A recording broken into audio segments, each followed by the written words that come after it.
कोकणातील प्रत्येक अपडेट जाणून घेण्यासाठी आजच माझे कोकणच्या सोशल मीडिया प्लॅटफॉर्मला लाईक, फॉलो आणि सबस्क्राईब. मांदिवली चिंचघर रस्त्यावरती आज एका ओव्हरलोड डंपरचा भीषण अपघात झालेला आहे. सुदैवाने या घटनेत कोणतीही जीवितहानी झाली नाहीये. मात्र प्रशासनाच्या बेजबाबदारपणामुळे मोठा अनर्थ ओढावला असता.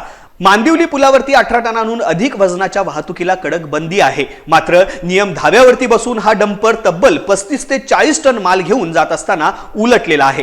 ग्रामस्थांनी वारंवार तक्रारी देऊनही प्रशासनाने या ओव्हरलोड वाहतुकीकडे साफ दुर्लक्ष केले आहे. ओव्हरलोड डंपर भरधाव वेगाने या अरुंद रस्त्यावरून धावत असतात, ज्यामुळे अपघातांची टांगती तलवार कायम असते. आजचा हा अपघात प्रशासनासाठी धोक्याची घंटा असून ओव्हरलोड वाहतुकीवरती त्वरित कारवाई करण्याची मागणी होत आहे. जर वेळीच उपाययोजना केल्या नाहीत तर भविष्यात निष्पाप नागरिकांचा बळी जाण्याची शक्यता नाकारता येत नाहीये. स्थानिक नागरिक आता आक्रमक झाले असून दोषींवरती कारवाईची मागणी करत आहेत.